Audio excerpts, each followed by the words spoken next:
Have you ever caught yourself mid-conversation with your partner using all the right communication tools and still feeling worlds apart? If so, this episode will feel both like a revelation and a homecoming. Today, I'm honored to welcome someone whose voice feels like a compass in a world that often confuses performance with presence. Dr. Randall Alifano is not only a clinical psychologist with a PhD and 40 years of therapeutic experience, but he's also an ordained minister who has dedicated his life to weaving together the threads of psychology and spirituality. Through decades of intimate work with individuals and couples, he has become a master of listening and of helping others drop into what he beautifully calls listening in the raw. Also, the title of his amazing book. Hi there. If this is your first time here, welcome to the Parenthood and Relationship Podcast. I'm your host, Markella Kaplani, a psychologist, a parenthood and relationship coach, and a parent myself. Together, we explore the transformative journey of parenthood and its profound impact on our relationship with ourselves, our partners, and our children so that we can be present and show up as we envision without having to do more. Let's get into today's episode. Here are a few things that I want you to listen in for and watch out for during this conversation that I believe are pivotal and are going to be super helpful. For one, we talk about why the tools that we learn about in communication can sometimes backfire and how our partner senses when we're performing empathy rather than truly feeling it. We also talk about how filters that we carry from childhood shape every argument and misunderstanding in adulthood, and how recognizing them can almost melt the emotional distance. Then we go into how our bodies, through tension, contraction, or softening, are often more honest than our thoughts, and how our somatic awareness can guide us back to connection. Another interesting concept that we discuss is the difference between reacting from a filter and responding with innocence, especially in those high-stakes moments as parents or as partners. We also go into what it truly takes to repair a rupture, both with our kids as well as with our spouse or with our partner and with ourselves. And finally, something that I absolutely loved, and it strengthened my admiration of Randall and the connection that we both felt, was when discussing about the popular idea of do your own work, which isn't always enough, and how true intimacy is built through interdependence, not self-sufficiency. Sometimes, even psychology can have it wrong. Sometimes the things that we hear or we read in self-development books and podcasts could be misinterpreted or taken to an extreme that leads to just as many and quite similar problems. This episode is a masterclass in vulnerability, deep presence, and mutual healing. It is for anyone who has ever felt unheard or has struggled to hear the ones they love most. So whether you're listening as a parent, a partner, a therapist, or simply a human who craves more genuine connection, I invite you to press play with an open heart. Let's dive in. Hello, Randall. Welcome to the Parenthood and Relationship Podcast. Hey, Ricardo. Good to meet you again.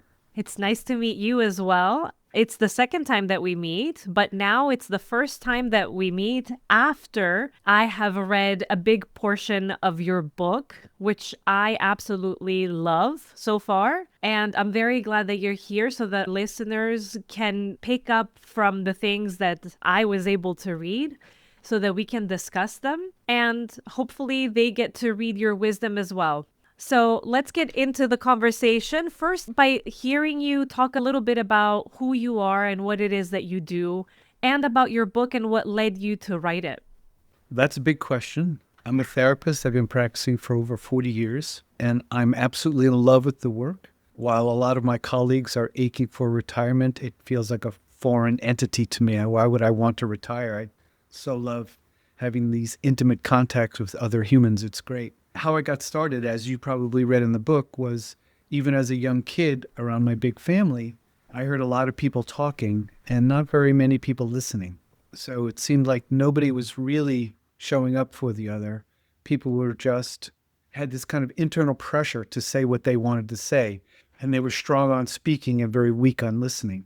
And I remember clearly feeling alone in that big family system because I could see nobody either knew how to listen or wanted to. And as I grew up, I really wanted to hear what was going on for folks. And what I learned was it was the listening that made me feel less alone, not the speaking. When I could listen to someone so they would really drop in and tell me intimate, tender, vulnerable details, suddenly we were intimately connected. The separation between self and other seemed to disappear, and we were family. So that's in high school. And so then becoming a therapist just seemed natural to me. So I went to school and became a therapist. Wow. And so the book, my understanding is that it's very recent that it came out, right? Yeah, 2 years this month. Congratulations. You have a lot of wisdom in the book, and it focuses on listening. It's called Listening in the Raw. Yes. And I like the fact that although you're a therapist, you talk about the traps that therapists can fall into in terms of listening. And so, in terms of this podcast, because we have a lot of parents listening, we have a lot of couples listening who are struggling in their communication and in their connection. Yes. And they have been hearing, both through here and through other mediums, of certain techniques that they can use in order to be able to get closer to each other. And you make an amazing point in your book, which is that sometimes using these tools can actually lead us to be further apart. Our listener, the person that we have across from us that we want to connect with more, can pick up on the fact that we're using a tool, but we're not really emotionally connected. And therefore, instead of bringing us closer, even though we have great intentions and we're using the tools and we've put work into this, what we're doing is we're creating more distance. So I would like for you to break that down for us a little bit. And then we can go into talking about what it is that we can do as the average person who wants to get closer to our partner, to our kids. If these tools can be a trap, what can we do instead? That's a really good question and well put. I think the great irony is as therapists, we're taught to listen. Unfortunately, mostly we're taught to listen through techniques so that the speaker might feel a certain something. And that's fine. Techniques are fine. But when we tend to over-rely on them a lot, when we over-rely on them, they become technique-y. They don't become an open door so that the speaker feels more free to say what they want to say and drop in deeper into vulnerability. They can feel that the therapist is applying a technique. Even if they don't think it in their mind, they can feel the distance. And I've tested this innumerable times in my own practice, with my own children, with my own partner. People know it even if they don't register it in language in their mind. They can feel the distance. And they really feel the difference when someone's asking questions with real curiosity because they really want to know what it's like underneath the narrative. They pick that up also. Something my lady and I speak about a lot is how new clients will come in and they'll say, I've been in therapy for 20 years. No one's ever asked me these questions. And our head spins around like an owl. What? Wait, what? 20 years and they never asked you about what you're speaking about to deepen the conversation? Yes, unfortunately, that's right. And partly it's because therapists are taught to assess, diagnose, and then treat the diagnosis. So we then have a filter that if I label you as depressed, then I have to treat that depression. And now my perception is quite limited because my job is to fix you. And then I miss everything else that you may be saying because the filters don't allow for the full expansion of listening. You break down filters a lot in the book. And I do want to ask, what are the kinds of filters that we have with our partner when it comes to feeling disconnected, when it comes to feeling resentful, when we've come to the point where we feel like there's a distance and I feel very misunderstood. And then they say they feel very misunderstood and I don't understand why because I am making an effort from my point of view, right? In reading your book, I realized that both partners have filters. I use lenses that I see you through my lenses, and you used it at some point in your book too. So, what is it that you find most couples run into as filters that don't allow them to see the full version of their partner and therefore communicate more deeply? That's a really good and very deep question. I could talk about that for 6 hours, I think. I'm not a big fan of Freud, but some of the things he said I thought was brilliant. And one of them is transference. So I think even when we're just talking with our partners, we have to hold that from birth until however old we are now, we already have all these filters in place. So, for example, I might err more towards anger, and my partner errs more towards anxiety. So when we first got together, if I had even a twinge of anger in me, she would be reactive, like, "Why are you so angry?" And I think, I'm not that angry. And same with me with her, with anxiety. And then we realized it's because we come from such different backgrounds. Anxiety means something to her, and it means something quite different to me.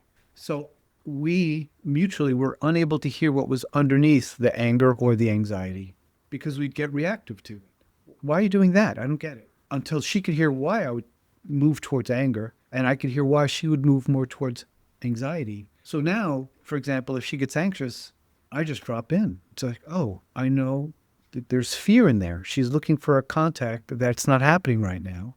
I want the same thing.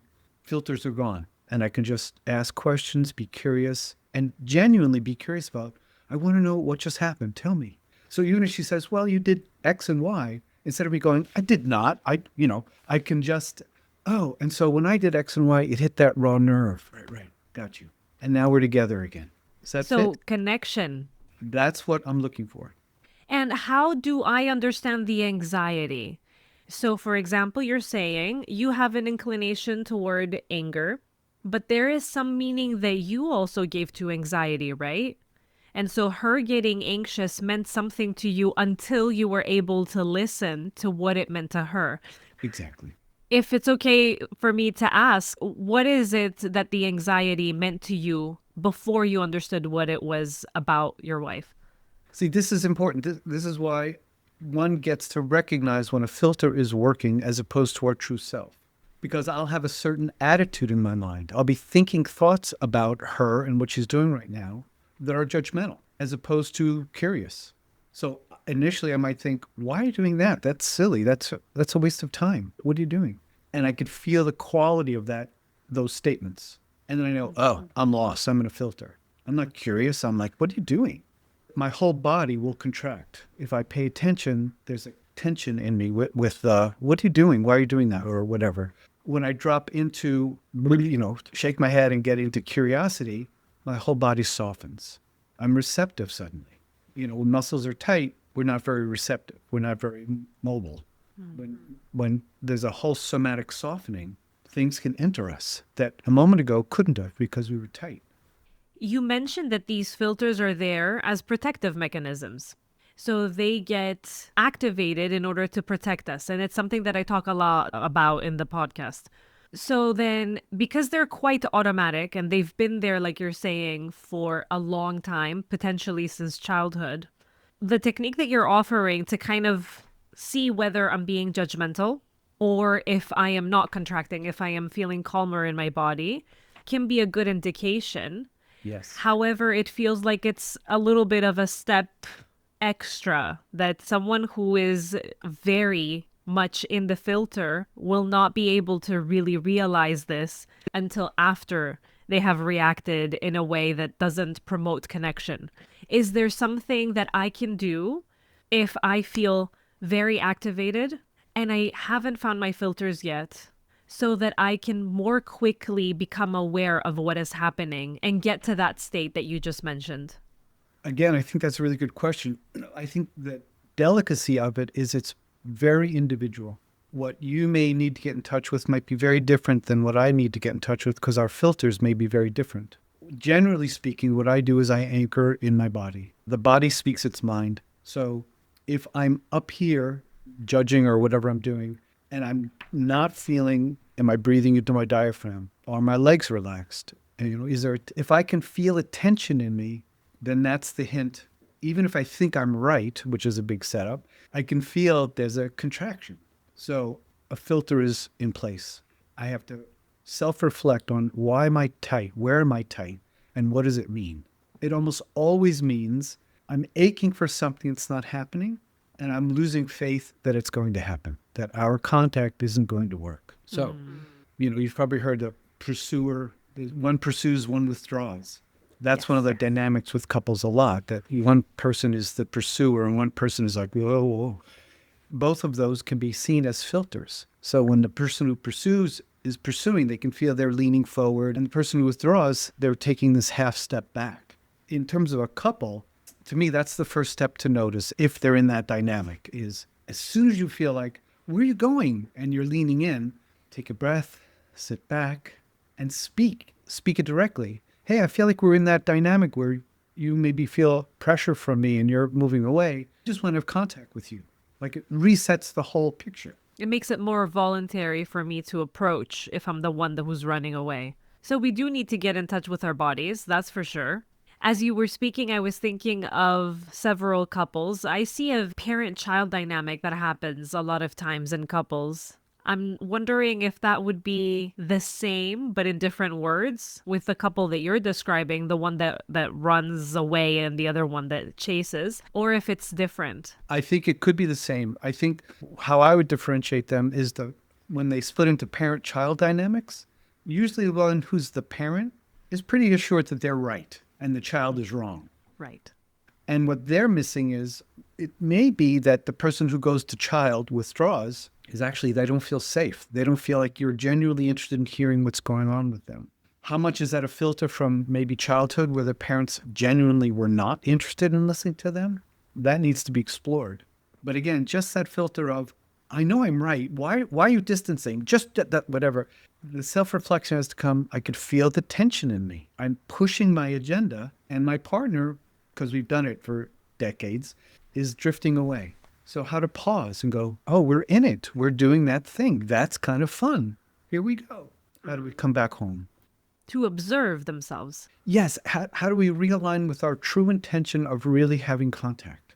Because even the parent who's saying, come on, they're aching for contact. And if we could remember that in the other and in ourselves, filters already relax a certain percentage. But that's tough.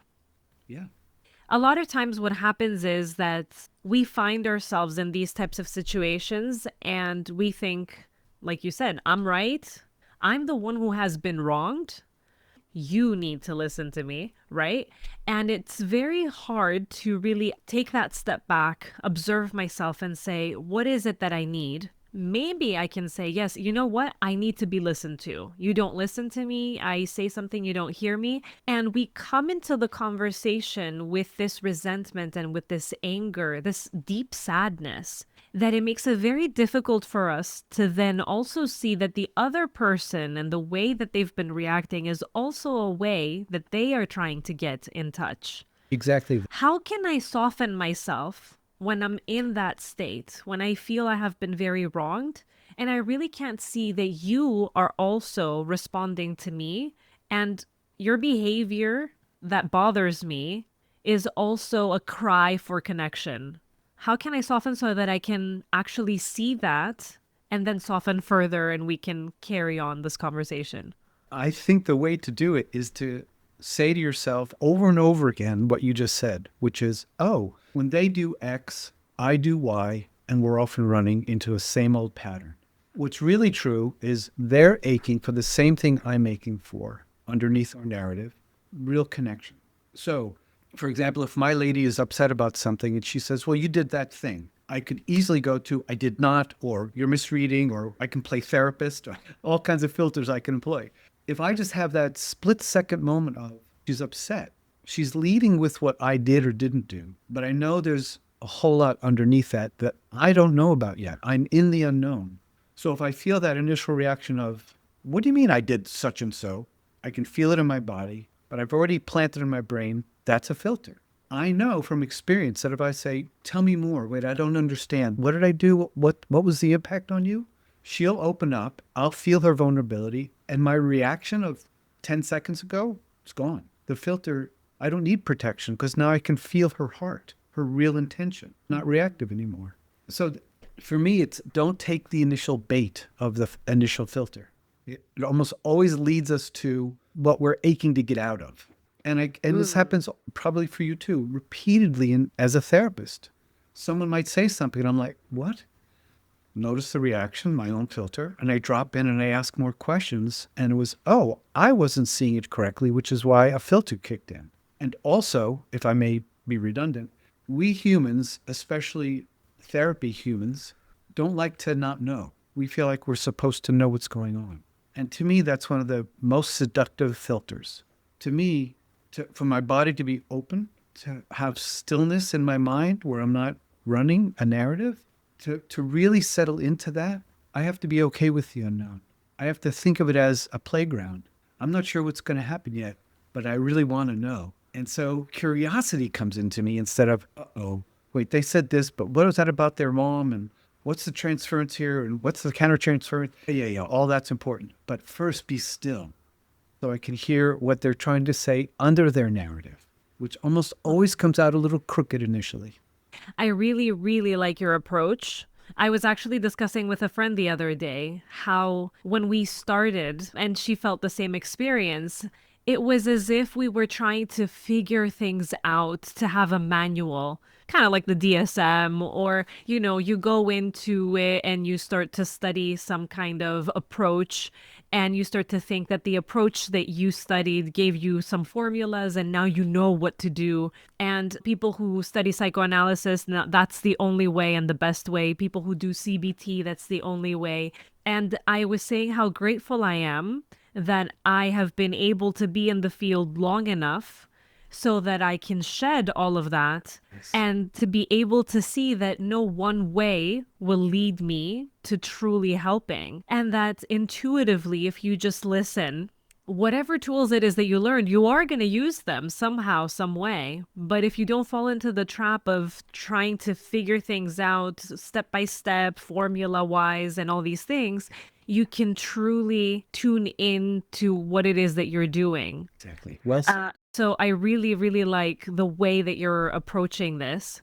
Of course, this can make both therapists and potentially clients as well feel like they're walking into uncharted territory. Yes. And so, if this is the advice that we are giving, how can we tell couples that you can get better? Is it only through going to therapy, for example, couples counseling, that they can get better? Is there no way that they can use the tools that they've been reading in articles and in books and listening to on podcasts so that they can come closer to each other? I think therapy can really help, but yeah, of course they could do it on their own, especially if they've done some reading and they really understand what gets in their way of listening. If they could up their listening skills, I think 90% of what couples fight about would be quieter, but it takes commitment. I talk a lot about the relationship to the self as well. And it sounds like what you're saying is if I can relate to myself better and understand my own filters, then I can up my listening skills and be able to understand you better. Is that right? Yes, and this is where I feel like psychology and spirituality have to be brought together. Because even when we talk about the self, does anybody really know what we're talking about? The psychoanalyst will think this, the CBT person will think that, the somatic therapist will think the other, this philosopher will think this, a Christian will think that. So I think this is where we come face to face with our biases. Because I find, especially when I'm listening, when there's a stillness, when I'm quiet, that's my real self. All the things I was programmed to believe about myself, they're just programs. It's filters. And that's why when I'm listening, I want to be still. That true self, as it were, is really in the room with genuine curiosity and genuinely wanting to know what it's like for you over there. Because I know from 40 years of practice and really listening, as soon as we get to what's really going on over there, I'm not listening in the service of the speaker. It's a mutuality. When they really drop in and I can really feel them, I typically feel the same way. I can imagine if I was raised that way, I would have the same reaction right now. Oh, we're brothers and sister. We're brother and brother. We're sister and sister. We're one family, struggling with different angles, but essentially the same thing, which is I learned I can't be such and so because of how my parents raised me or whatever, and I've had to shut it down. And what people can learn in therapy or by studying themselves is when I can really feel the filters and what they do to me and what they do to my listening, the differentiation between self and other tends to disappear. I'm not alone anymore. So earlier we were joking about I don't want to retire. This is why is some of my most intimate, spiritually connected contacts with people is when clients courageously drop into the unknown, into their vulnerability. And I'm not there just to fix them, serve them. I want to be solidly comfortable in the unknown so I can keep on traversing this trail with them until they land in, oh, this is what I'm trying to say. And then again, like I've been saying throughout our talk today, then the differentiation between self and other is hardly there at all. And so it benefits me to really drop in and listen with curiosity. I'm thinking of the one case that you mentioned in the book of this woman who had been in therapy with several therapists, but she had never shared the abuse that she experienced. And when you asked her how come she never shared it, she told you, if I'm not mistaken, that basically she had sensed that they were not ready to be with her in that pain, that they would not be able to deal with it. That's a beautiful example of someone who's not telling the therapist, you're not really listening, or I'm afraid to tell you more because I don't think you can handle it. She could just feel it and she would take a step back. So whatever horror she was about to share with them, she cordoned that off. And now she's doing chit chat about her work or her relationship with her child or whatever. And she was shocked when she intimated to there was some trauma in her history. And I was like, what? Tell me. And I genuinely wanted to know. And she cocked her head a little bit like, you really want to hear it? Yes, I want to hear every detail. And she could just feel I was telling the truth. And we went into this guy, I think I mentioned in the book, a history that would have shocked Stephen King. It was mind-blowingly shocking, completely beyond anything I'd ever read about, heard about, that parents' friends could treat a child the way she was treated. And the only way I could travel with her is solidly sitting in the unknown. She's going to teach me about a world I have no idea about. And if I run too quickly to conclusions, she'll take a half step back and I will have lost the opportunity to really get to know her. And so the job of a therapist, but also of a partner, is not to know. And maybe partly the reason why we are scared to connect with our partners and to get into that vulnerable space with each other, not just me to be vulnerable, but to be able to stand you being vulnerable with me, is because we are afraid that we will not be able to reply, to be able to hold space. And so we shut each other down from becoming vulnerable, not just ourselves. Exactly. That's right. And even what you just said, create a space, that can be threatening to us because we don't know what's going to be in that space. So another thing I talk about in the book is if a parent brings a small child to a sandbox and they tell their child, now be careful, don't get sand in your eye and don't throw sand. And the child learns, okay, this is a scary place. I'll go very tentatively. If the parent puts the child in the sandbox and either sits in it and plays with the sand or says, honey, it's all yours, do whatever you want. Now the child learns, I get to follow my curiosity wherever it leads. It leads to that pail. And oh, then the bird is flying overhead. And isn't that amazing? And they learn, I can follow my curiosity moment to moment. And it's wonderful. As opposed to the first child who's taught, be careful, be tight. And that's what I want to do about listening. We're in a playground. I don't know what you're going to do in the playground, but I'm intrigued by it. And then when you do that thing with the sand, I thought, oh, I would like to do that too, actually. I'm learning the same thing. Of course, I'm thinking of the parent who is, I'm going to play devil's advocate here. The parent who's going to say, but isn't it my job to protect my child? If sand goes into their eye, then they're not going to be able to play anymore. And so I'm just giving them a little bit of a warning so that I can help them then explore, but with a little bit of, caution. What do you have to say to that? My guess is it's all about how it's delivered. If it's the first thing that's said, watch out for sand, because if it gets in your eye, it's really bad. Fear. You're putting fear into the child. If you sit in the sandbox and while you're playing, you say, oh, by the way, see how tiny these are? You don't want to get them in your eye. It's a completely different message. Can I tell you a story? Not a sandbox story. Yeah. I came home from work one evening and I guess he was 12 years old, maybe 11 years old son was at the dining room table and he had taken apart a toaster oven. There were pieces all in front of me. He had literally taken the thing apart. My first thought was, what the hell have you done? And as I was just thinking, what the hell have you done? He looked at me with these innocent eyes of, Papa, look what I did. So I could put my, what the hell did you do, Jesse, over to the side and go, yeah, sweetie, tell me, what did you do? And I sat down at the table and he said, well, all these things are connected. Did you know that, Papa? And he was just so excited and enthusiastic about what he had just discovered that I grokked in that moment. If I had gone with, Jesse, what the hell have you done? I would have shut him down on a number of levels. Don't let Papa see this curiosity. If I'm going to do something like this, put it back together before he gets home. Like, I would have created a distance. When I looked into his eyes, and like I said, that curiosity and innocence and love for what he was doing, I thought, no, this is a moment. This is a papa-son moment. So I just sat and had him teach me with all of his childlike enthusiasm how this is connected to that and this goes to over there. And then after all that, when we had this great connection, I could say, so Jesse, can you put it back together? Of course, Papa. And he put it back together. I still don't know how he did it. But he's 43 now, and we still make jokes about that moment because it was a moment that we had that was beautiful. And it could have easily gone another way that would have just put a filter right in his brain. Right. Something that I talk about a lot in my podcast is guilt and shame that we carry as parents. And especially in this generation, we try to read and to be prepared and to not be like our parents and do the best that we can.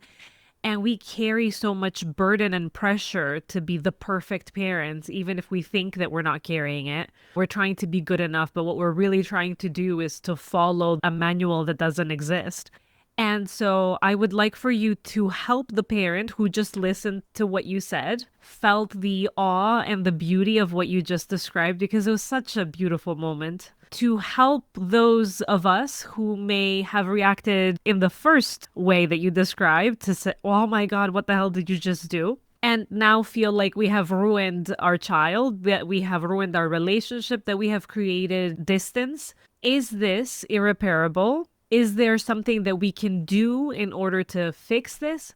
How can we get back after damage has been done? And this is with the children, but I'm also going to then connect it back to couples as well, because a lot of times the damage, in quotes, because I don't think that there's anything that needs fixing. Everything just tells us something. It's a message. But if we have gone the way that wasn't necessarily ideal for our connection with our child or with our partner, what can we do then instead of fall into guilt and shame and feel like helpless?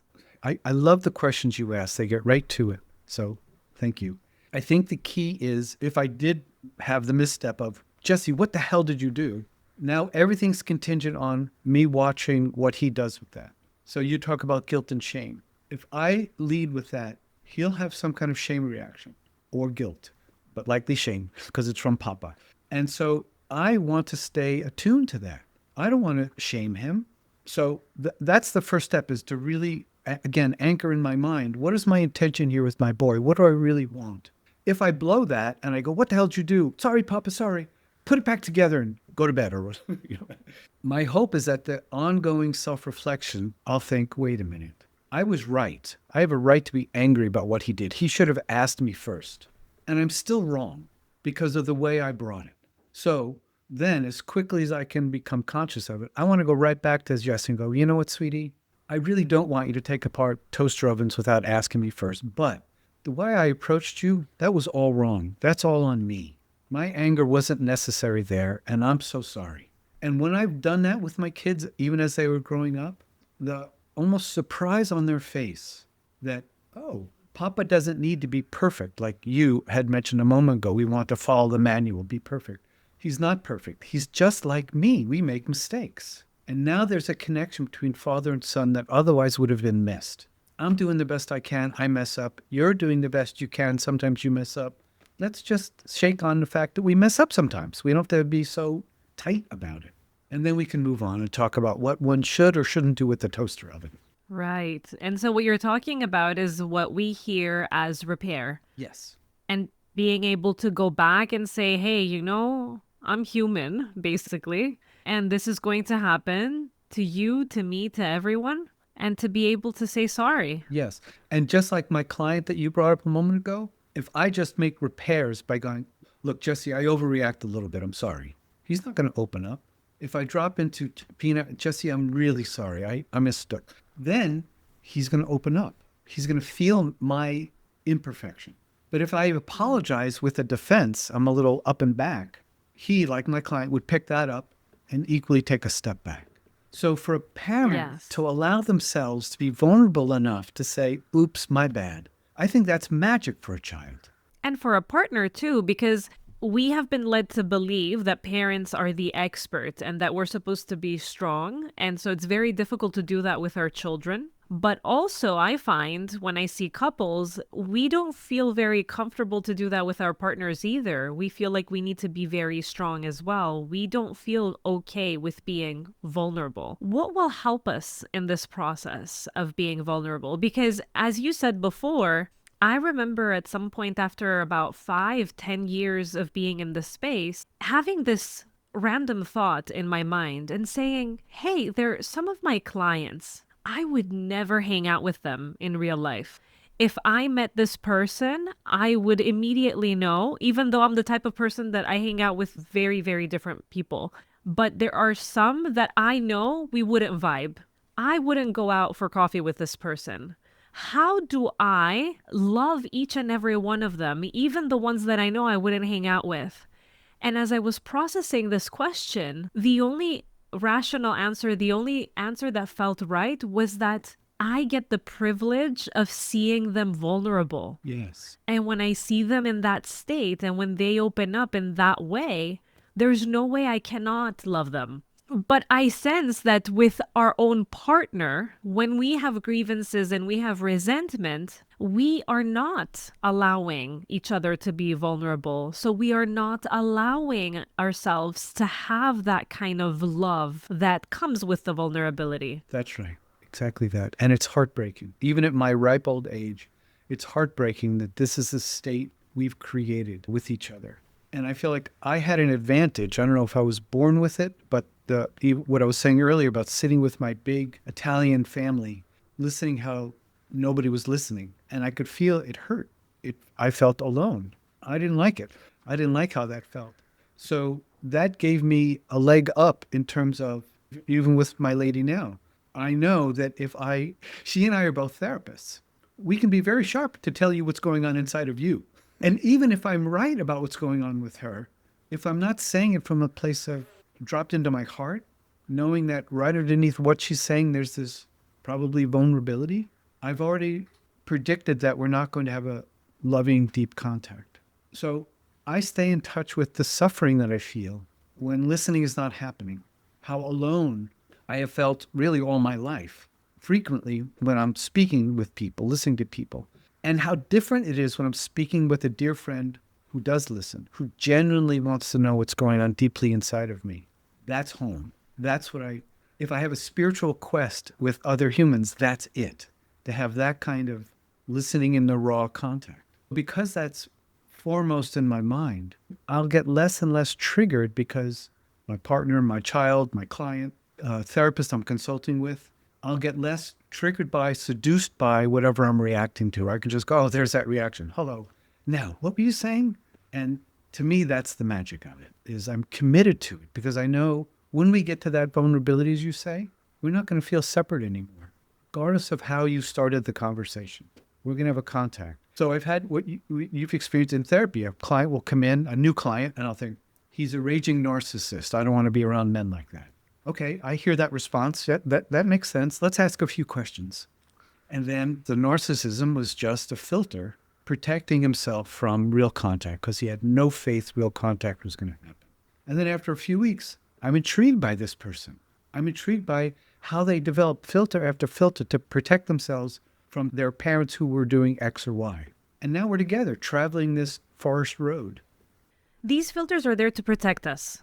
And they come up and they're hard to unmask and take off because they are also there in order to make sure that we are safe. So the work that I need to do first is to feel safe. Or will it be enough, like you're saying in the front of my mind, to try to make it as conscious as possible that what I want to do is to listen at a deeper level at your potential suffering when it is that you come to me and you tell me something that feels like an attack? Yes. I don't know if I'm allowed to do this, but can I ask you a question? Of course. How do you work that with your husband? When you feel an initial reactivity, how do you identify the lens, to use your language, and soften it? Okay. What comes up is, how do you have a right to say that when you've done this, as an example? And then your question was, how do I soften that? How do you catch it like you just did and then not let it run the show? It's just, oh, yeah, I see that reaction. And then how do you come back home to curiosity? Well, I think I also have a leg up because it's the work that I do, right? So I will notice it in my body, like you said before. I will notice the tensing up. I will catch that what I'm about to say sounds aggressive, and I'll wonder, why am I feeling so aggressive? What button did he push? Good. So I'll turn to me and I'll wonder, what is it that got triggered, so that I can be able to calm down a little bit and then relate to him, Yes. because my initial reaction was me defending me. It had nothing to do with him. You become aware of, oh, I'm protecting myself. That's the job of the filter. So that's great. So there's the filter protecting you. Then there's you going, oh, yeah, I see the protection. I don't think I need that right now. Thank you. And then you could just be all that you've learned about being a partner, a therapist, which is, I land in curiosity. I want to know what he's trying to say underneath that, maybe a little bit of harshness he brought with it.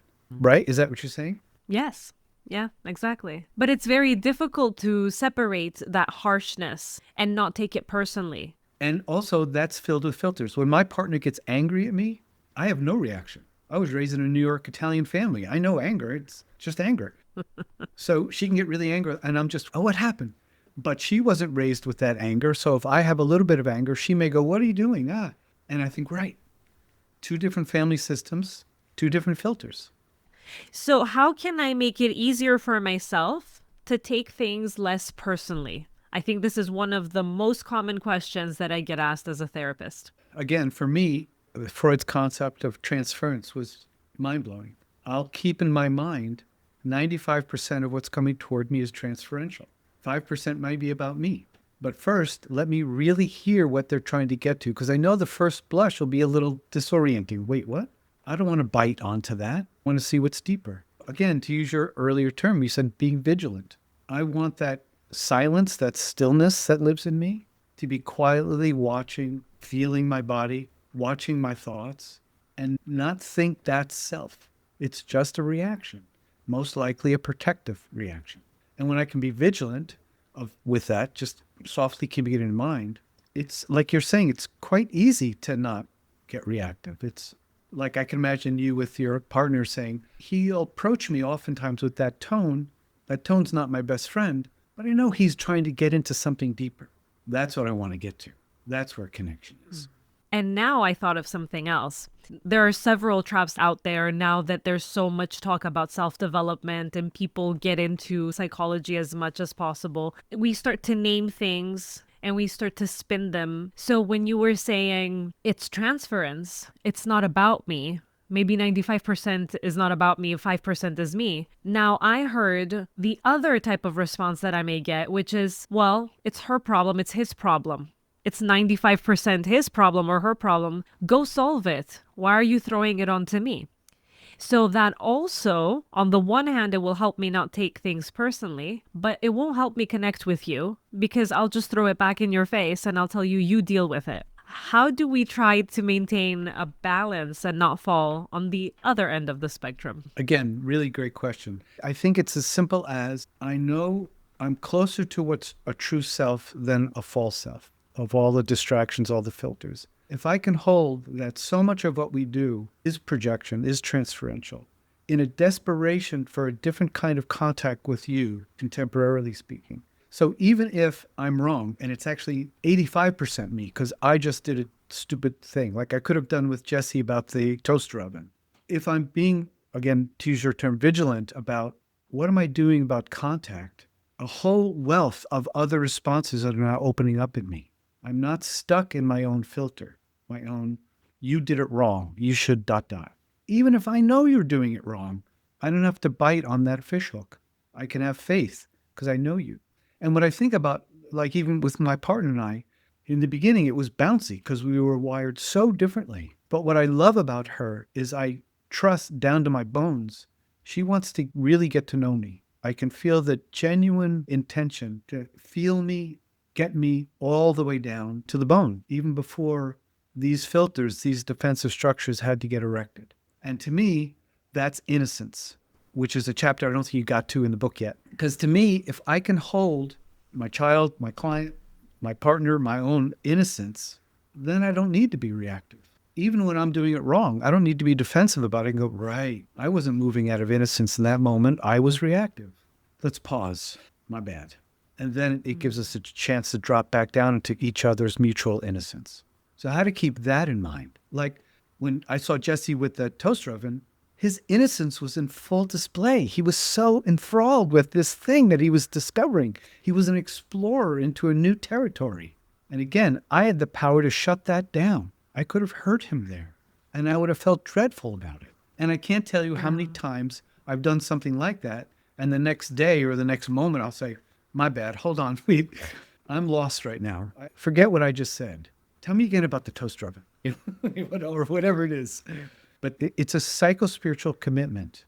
I don't want to feel alone anymore. And the best way to do that, really do whatever it takes so that they feel safe enough to speak their mind, that I feel safe enough to speak my mind, because we genuinely want to hear each other.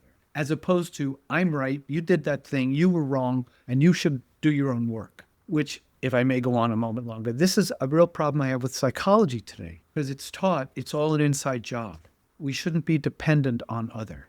We should do our work, which has truth to it.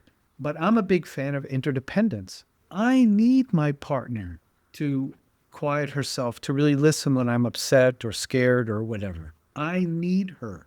And growing up as an Italian man, no, you don't. You don't want to be dependent on anybody. That's a setup. That filter was planted into me. So to progressively work with her on, actually, I need you to hear me. I can't do this all myself. I need someone to reflect back to me, I can feel your love here, so I can now navigate that filter. I don't have to be scared. I'm dependent on you. And I think psychology has made a huge mistake by making dependence a bad word and independence, and we do our own work with the goal. I think they have to happen in unison.